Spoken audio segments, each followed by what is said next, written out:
This committee will come to order. State your name, please. Frank Pentangeli. And where were you born? Porto Rico. It's outside of Palermo. We have here, finally, a witness that will further testify to Michael Corleone's rule over a criminal empire that controls all of the gambling in this country, and perhaps in other countries. He can corroborate our charges on enough counts for this committee to recommend a charge of perjury against Michael Corleone. Senator? Thank you, Chairman. Mr. Pentangeli. Mr. Pentangeli, were you a member of the Corleone family?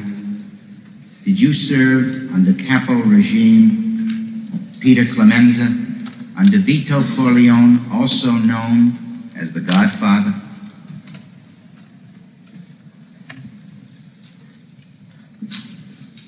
I never knew no Godfather. I ask you again, sir, here and now under oath, were you at any time a member of a crime organization headed by Michael Corleone? I don't know nothing about that. He's not under subpoena, and his reputation in his own country is impeccable. Are you saying he knows nothing about these matters? To my knowledge, nothing. 51 former intel officials who sent the now famous letter on October 19th, 2020, saying that the story in the New York Post had all the classic earmarks of a Russian information operation. Have you talked to any of those 51 prior to that letter being sent on the 19th or after? Sir, I can't remember who's on that group, but... Clapper, Brennan, Morrill. I've talked to those people during the course of my career, yes. Have you talked to them in your time at Twitter? I can't remember who's on that list, so I'm afraid... No, how about the three I just mentioned, Clapper and Brennan? Okay. Mr. Jordan, I don't recall discussing that publication that they did about the Hunter Biden laptop with any of those people. Of some of our agent tooling, but I did not have access to that, so I'm not very familiar with that. Okay, well, Ms. Gaddy, the labels identify status that have been assigned to these accounts. Is that correct? I don't know. Ma'am, these are your internal things. You're telling me you don't receive these, you don't know what they mean? Representative, I did not have access to these tools, and so I don't know. They look familiar to me. As an executive, you did not have access to inside information at Twitter. Okay. You also said that Twitter does not shadow ban based on political viewpoints or ideology. Do you stand by those comments? While I was at Twitter, to the best of my knowledge, we did not do that. Okay. Did you or others at Twitter communicate with government officials by means of disappearing messaging systems like Signal, Snapchat, or Wicker? Mr. Baker, yes or no? Have I ever communicated with a government official using those? Yes or no? I don't recall. Ms. Gaddy? Not to the best of my recollection. Mr. Roth? Yes. Mr. Rowley? Not to my recollection, no. Now, I'd like to submit for the record an article by the New York Post titled, quote, Twitter refused to remove child porn because it didn't violate policies. Ms. Gaddy, who was involved in this determination? I'm not familiar with this situation. Mr. Roth, are you familiar with it? No, sir, I'm not. The other government agency, that one, did they ever request information regarding violations of Twitter's policies? The CIA. Gentlemen, time's expired, but please answer the question. I thank the chairman. Again, I don't recall specific contact from the CIA, no. Welcome to High Cheese. It's Friday, February 10th, 2023. And the first part of the soft open was from the Godfather 2 movie, where Frankie Pentangeli, in a hearing against Michael Corleone, suddenly forgets everything. Oh, no, I forget. I don't recall. And then the second part of the cold open was the House Oversight Committee on the Hunter Biden laptop, where they subpoenaed 3 top Twitter executives that were all involved with suppressing the Hunter Biden laptop, as well as many other conservative voices. And the reason I put these two together is that they're one and the same. Their reactions, their responses are one and the same. These Twitter executives are no better than mobsters. They lie, they cheat, they steal. They're no different than Michael Corleone. They're no different than Frankie Pentangeli. And you hear, oh, I don't recall. I'm not aware of this. That's all you hear from them. These are responses of guilty people. You know, and this has been a really good week because the Republicans are doing what they said they were going to do. And this is a hearing on the Hunter Biden laptop, not to be confused with another hearing that started this week on the weaponization of government institutions, which is headed by Jim Jordan. So the Republicans are doing what they said they wanted to do, and they're just exposing Twitter, and they're exposing government agencies as colluding against you and me, the American people. And it's funny is that you got the Democrats out there, you got the media out there saying, oh, this is no big deal. Twitter already said that. Oh, they made a mistake. Oh, yeah, some mistake. What do they live by the rule of it's better to get forgiveness than it is permission? Well, that's not a way to run a company.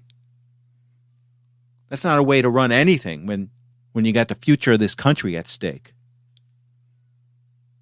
And all you hear from these executives, oh, I don't recall. To the best of my knowledge, I don't remember. Best words of a mobster. I don't remember. I can't recall. So add Twitter executives into that mix. And this is a big deal. Other Democrats and other people in the media, people trying to make a case where, well, this is a private institution. They can do whatever they want. They can suppress free speech if they want. Not necessarily. Now, it's clear that they colluded. And that's why you're getting so many of these, oh, I can't remember, I don't recall, because they don't want you to know this connection between them and the federal government. So I do think there will be some criminal referrals as a result of this. And what I mean by criminal referrals, that these Twitter executives have criminal liability. Not only do they have criminal liability, you've got bureaucrats working in our institutions that have criminal liability on this. Think about what they did. They interfered with an election for the President of the United States. There's no ifs, ands, or buts about this. At the very least, it's unethical, and at the worst, it's severely criminal. So again, both Twitter executives and bureaucrats in Washington have a lot to be concerned about as a result of these hearings. Now, it's going to take time. You have to have patience, but this is what's coming. And with that said, I want to switch to a clip from Anna Paulina Luna. And she's questioning Yoel Roth about whether he was on a private communications email network. It's called Jira. And Roth was playing this game. Well, I don't recall. So he denied he was ever on Jira. And Anna Paulina Luna comes back and sticks it right in his face. Comes back with the email that was pulled off of Jira.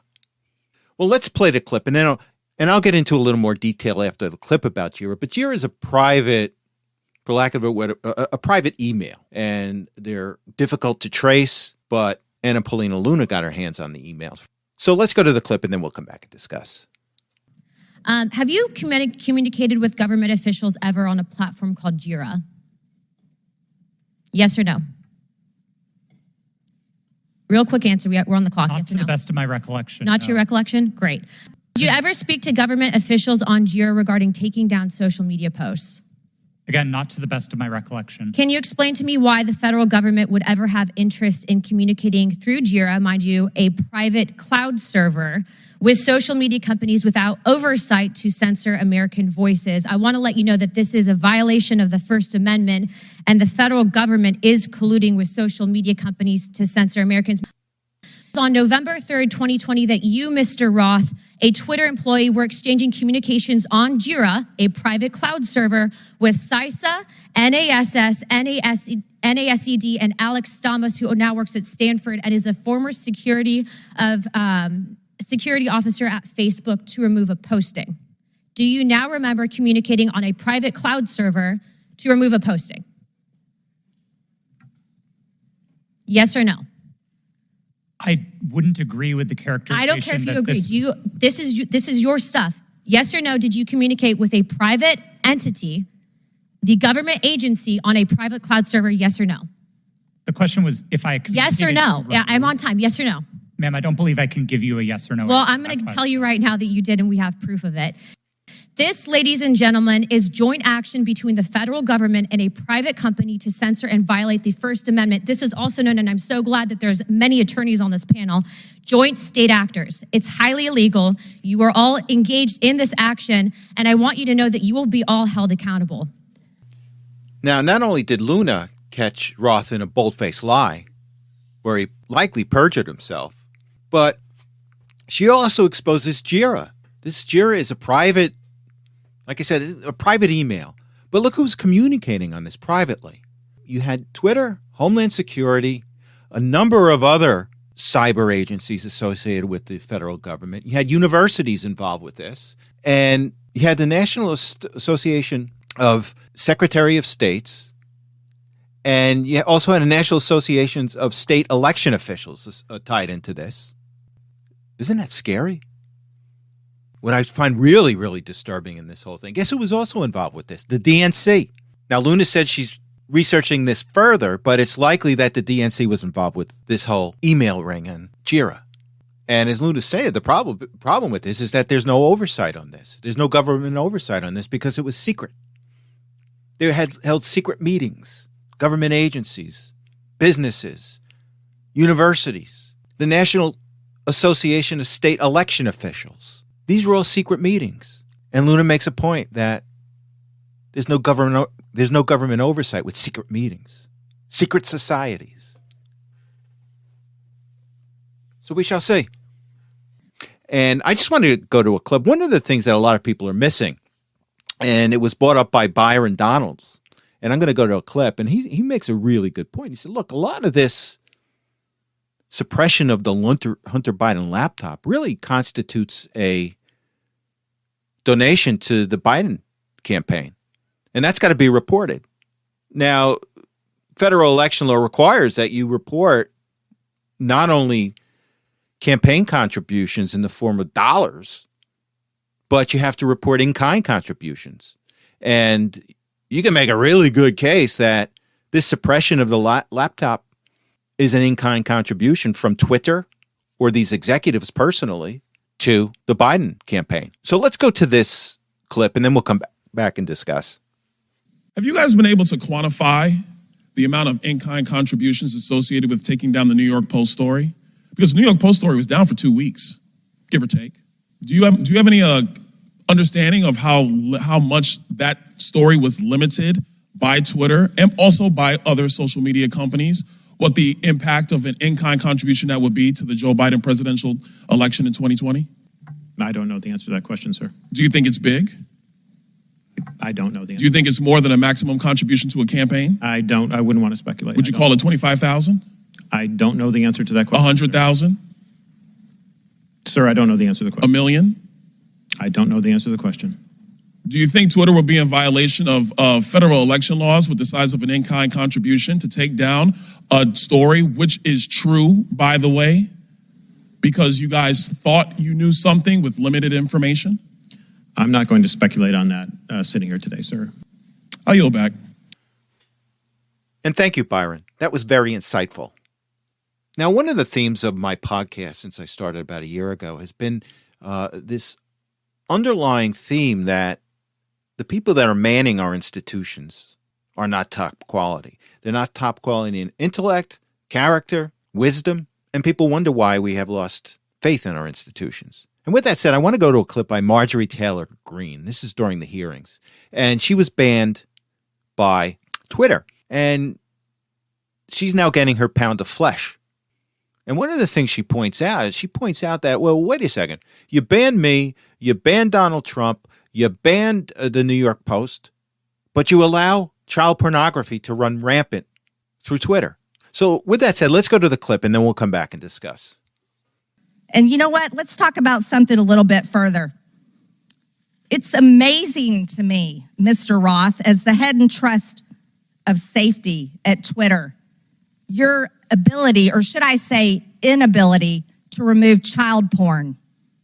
Now, here's something that disgusts me about you. In your doctoral dissertation entitled Gay Data, you argued that minors should have access to Grindr, an adult male gay hookup app. Minors? Really? You know, Elon Musk took over Twitter and he banned 44,000 accounts that were promoting child porn. You permanently banned my Twitter account, but you allowed child porn all over Twitter. That is repulsive. But you violated me. What were my tweets? Okay, let's talk about them. I was also saying that I didn't think any entity should enforce a non-FDA approved vaccine or mask. Guess what? A lot of people agreed with me, but you called that COVID misinformation. I also said the controversial COVID-19 vaccines should not be forced on our military. You want to know something? Republicans stopped that in the NDAA. Okay, I want to take us over to the weaponization of government hearing, which is headed by Jim Jordan. And I want to go to a clip by Jonathan Turley. He's the constitutional lawyer. I think he's at the George Washington University. And he's testifying at this hearing. Let's go to the clip and discuss, because it's very, very important that you pay attention to this, because it kind of ties into what we've already learned so far from the Oversight Committee. So let's go to the clip and then we'll come back and discuss. Is that there is a crisis of faith, and it's not just simply with some of our constitutional values. Polls are showing that people have a distrust for the federal government, but also with the FBI. 20% in a recent poll said that the FBI was the greatest threat to the country. Only 40% of Americans said that they trust the FBI most of the time. 53% said they felt the FBI was acting politically. What I'm saying is it's a serious problem when the public, large portions of the public, have that level of distrust. There are two different aspects to that analysis. One is that we do have direct action shown in the Twitter files by government employees. We know that there were dozens of federal employees who tagged or targeted particular posts and posters for possible elimination and suspension. Now, we can question whether that was a directive or a partnership or a coordination, but there was direct government conduct. So the question for this committee, first and foremost, is do you want your government in that business? And we can have, I hope, a civil and respectful conversation about that. What's interesting about the Twitter files is that they establish what could be viewed as an agency. Now, as I go through a lot of the cases in the past, courts have really struggled with this. At what point does a private party become an agent of the government? Cases like Page and others say that you can have that. Even if, by the way, the private agent turns down some requests, you can have that. And I go through the various tests that apply. I also go through three things that are established. One, this may be the largest censorship system in the history of our country. Twitter alone reaches 450 million people. They're 15th on social media. Companies like Facebook dwarf them in terms of their size. It is a censorship system. The ACLU has made clear that censorship can be both in government or private form, and it certainly can be in a government and private type of coordination. Second, this is beyond what agencies usually do. This was not the FBI responding to criticism of the FBI. It was generally policing this thing called disinformation. And eventually they tagged things like jokes. They tagged just a ridiculous scope of information that they believed could be removed. And then third, what we have here on these, in terms of what the government's doing, is what we've seen before. Even if you assume that this does not create an agency relationship, it's wrong. It's wrong for the government to be in the business of silencing citizens. It's wrong. We saw it during the McCarthy period, where the government was behind the blacklisting of individuals. We said it was wrong. It was wrong then. It's wrong now. Okay, we're tough guys now. We shot down a second balloon over Alaska. Are you afraid, China? Now, this is unlike the first balloon, where we saw it over the Aleutian Islands, and then we let it in. And we let it come down the Midwest. We let it linger over Air Force bases, ICBM silos, and then make its way down all the way through the United States, where we shot it down after the balloon finished its intelligence gathering. So we let it gather intelligence. Then it goes, I guess, around Myrtle Beach, and we shoot it down over the Atlantic Ocean. And what gets me is a couple of things. It's just an embarrassment. This whole thing just shows our weakness. Now, one of the things I thought was comical, there was a White House spokesperson, and she had said that, well, the reason we're not shooting it down is that we want to gain intelligence from the balloon. We want to observe it, see what kind of intelligence we can gain by observing it up in the air. And this is after the military came out and said they didn't want to shoot it down earlier because we were afraid that parts were going to fall on populations and possibly hit and hurt people. And this is where it was over one of the most sparsely populated areas in the United States. Who was going to hit? A cow? A barn at worst? And how much damage can a balloon do anyway? I know there was some metal attached to it, but we worry about satellites and space junk falling to Earth. Doesn't prevent us from shooting rockets and satellites into space. But we're worried about shooting down a balloon in Montana? That's just stupid. That's just bizarre. Just such a weak excuse. Essentially for being afraid to shoot it down. And they were afraid to shoot it down. Because the early reports is that apparently Biden wanted to shoot it down early and the military said no because we don't want to tick off the Chinese. And then there was so much pressure put on the Biden administration and the military, they had to shoot it down. And then they tried to cover it up or they tried to mitigate the problem by saying, the same thing happened under Trump. Well, nobody told Trump. Nobody told the NSA director. No one told John Bolton. So no one in the Trump administration was told anything about balloons coming in. But here's what we found out. We found out that NORAD, we didn't quite know when those balloons came in. We didn't know how they came in. We kind of found out from intelligence. Intelligence sources told us that these balloons were in. Now, what is NORAD doing? They're very good at tracking Santa Claus on Christmas Eve. They're really good at that. But they can't track a balloon? And you really want to expose our weaknesses to China? You just did. Yeah, NORAD wants to spend their time tracking Santa Claus. But if you're a Chinese balloon, come on in. No problem. We'll look the other way. We're focused on Santa Claus. And while I'm at it, by the way, because we're so gun happy right now, is Santa Claus going to have a problem Christmas Eve? Is he going to have to get shot down by an F-16? Does he have to worry about that? Because you know how government is. They get caught on something. They caught on something embarrassing. They overcompensate by shooting everything out of the sky, including Santa Claus. Now, if this is indeed a Chinese balloon, expect more.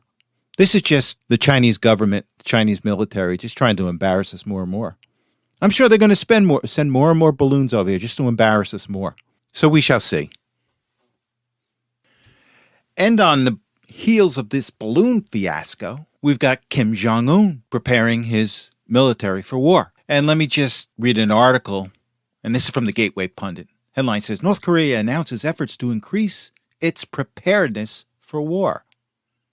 2 days ago, North Korea leader Kim Jong-un ordered his military to better prepare for war. The North Korean leader has ordered his military to expand its combat exercises and strengthen war preparedness as he looks to escalate an already provocative run in weapons demonstrations in the face of deepening tensions with its neighbors and Washington. So there we have it. You have to understand, I've always said this, these dictators, these thugs in the world, they know nothing but strength. And they smell blood in the water with weakness. And let me tell you something. If and when China attacks Taiwan, it would not be a surprise if North Korea rushes over the DMZ and attacks South Korea. And everybody wants to mock Trump. We had no problems with North Korea. We had no problems with China. We had no problems in Eastern Europe. So what if he's obnoxious? He kept the peace and he kept prosperity. Oh, and let me add also, China reads about our woke army, how our army is more interested in how we address other people as far as their pronouns versus teaching them to kill. You don't think China's watching that? So we shall see. All right, let's move over to Ukraine. And as I said in my last episode, Russia is amassing an additional 500,000 troops along the Ukrainian border. And apparently the rumor is that they're going to have a spring offensive.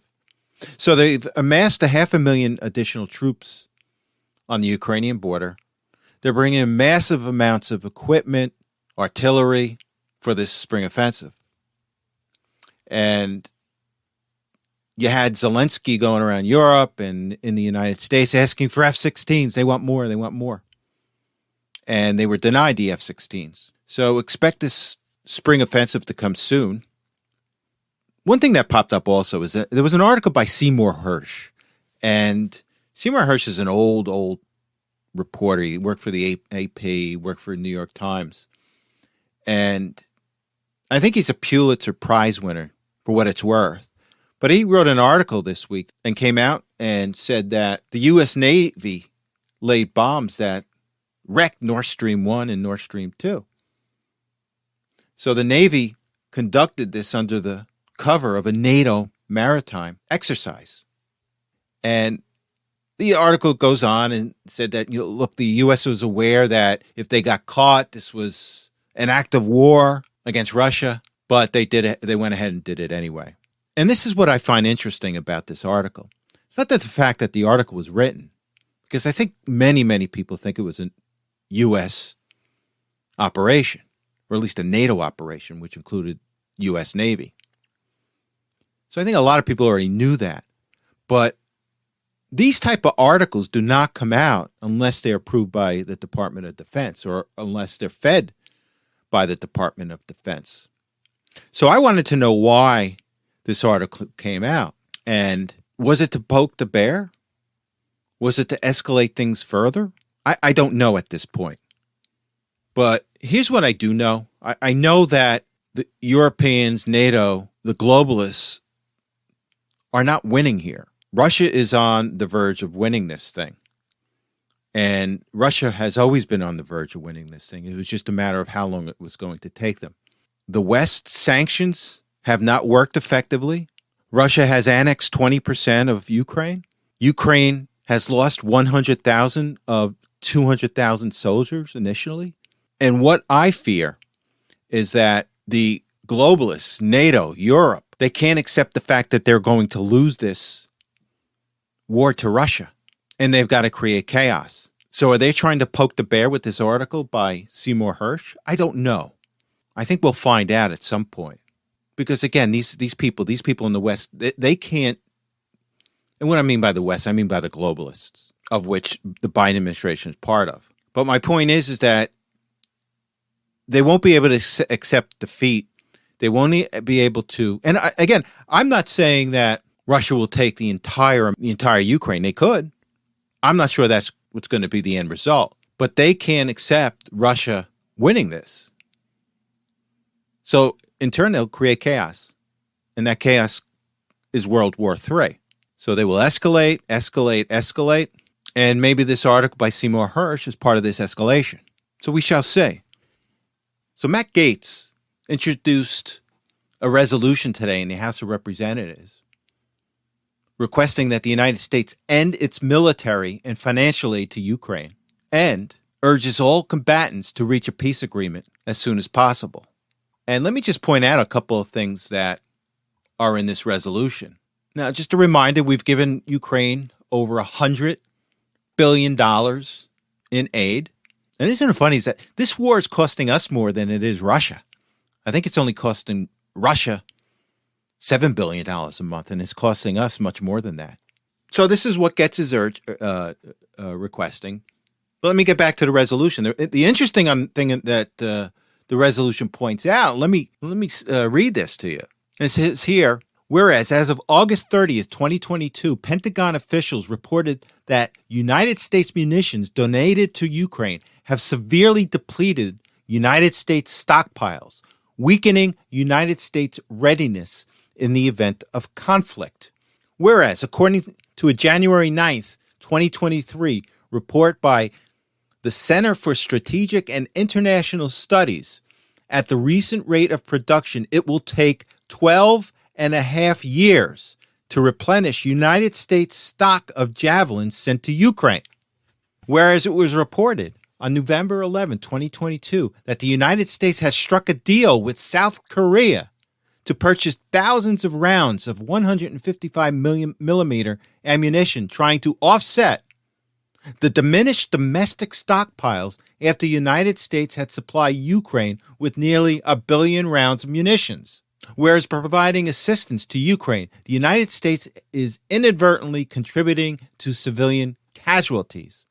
Whereas as of November 10th, 2022, General Mark Milley, chairman of the United States Joint Chiefs of Staff, stated that approximately 40,000 civilians had died as a result of this conflict.